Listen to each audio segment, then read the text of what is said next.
ஆண்டு சொல்றார், நீ கைவிடப்பட்டவன் கைவிடப்பட்டவன் மற்றவங்க சொல்றாங்களா?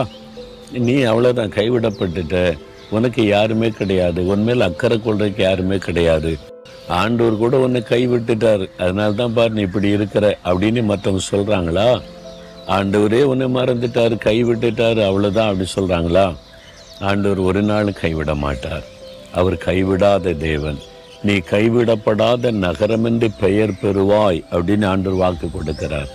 இன்றைக்கு கைவிட்ட மாதிரி தெரியலாம், ஆண்டவரே கைவிட்டுட்டார் உன்னை அப்படின்னு சொன்னால, அவர் தான் எனக்கு முன்னால, அவர் முன் நடக்கிற ஒரு தேவன். உங்க வாழ்க்கையில நீங்க முன்னாலையா இயேசு முன்னாலையா? இயேசுவோட நடக்கிறதுன்னா என்னது? அவர் முன்னால் நடக்கட்டும், நான் பின்னால் நடக்கிறது இல்லை. அவர் பக்கத்துல வலது பக்கத்துல நிற்பார், கை கோத்து கொண்டு நடப்பார், ஆண்டவர்கிட்ட பேசிக்கொண்டே நடப்பார். அதான் இயேசுவோட நடக்கிற ஒரு அனுபவம், வாக் வித் ஜீசஸ். உங்க வாழ்க்கை குறித்து அவர்கிட்ட எல்லாம் ஷேர் பண்ணலாம், பேசலாம், அவர் உங்கள்கிட்ட பேசிக்கிட்டே வருவாரு.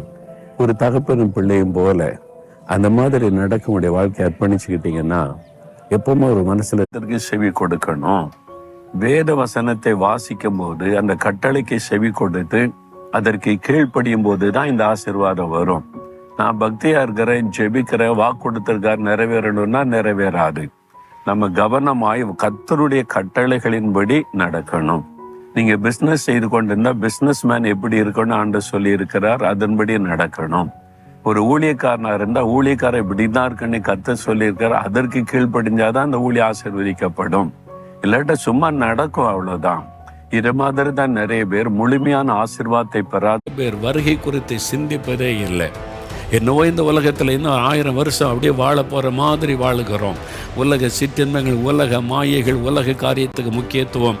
தயவு செய்து நாம் அதை விட்டு விலகி வருகைக்கு நேராக நம்முடைய சிந்தை திரும்பணும். இயேசு சீக்கிரம் வரப்போகிறார், அந்த வருகைக்கு நம்ம ஆயத்தப்படணும், பிள்ளைகளை ஆயத்தப்படுத்தணும், குடும்பம் ஆயத்தப்படணும். வெறுமன உலக சம்பாத்தியம், பணம் என்று இதில் மாத்திரம் கவனம் செலுத்தக்கூடாது. ஆண்டவருடைய வருகைக்கு நான் ஆயத்தப்படணும், என் குடும்பம் ஆயத்தமாகணும், இந்த சிந்தை கிறிஸ்தவர்களுக்குள்ள வரணும். தேவனுடைய மனிதர் ஆண்டவரை பின்பற்ற தன்னை அர்ப்பணித்து கொண்டவர்.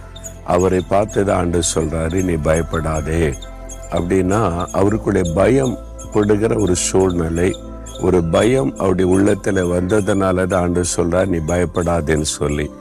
இன்னைக்கு உங்க வாழ்க்கையில கூட சில சூழ்நிலைகள் பயத்தை கொண்டு வந்திருக்கலாம். இதுக்கு என்ன பண்ண, அதுக்கு என்ன பண்ண, இது எப்படி முடியும், இது எப்படி ஆகும், ஒரு பயம். இப்ப ஆண்டு சொல்றாரு, நீ பயப்படாதே மகனே, பயப்படாதே மகளே.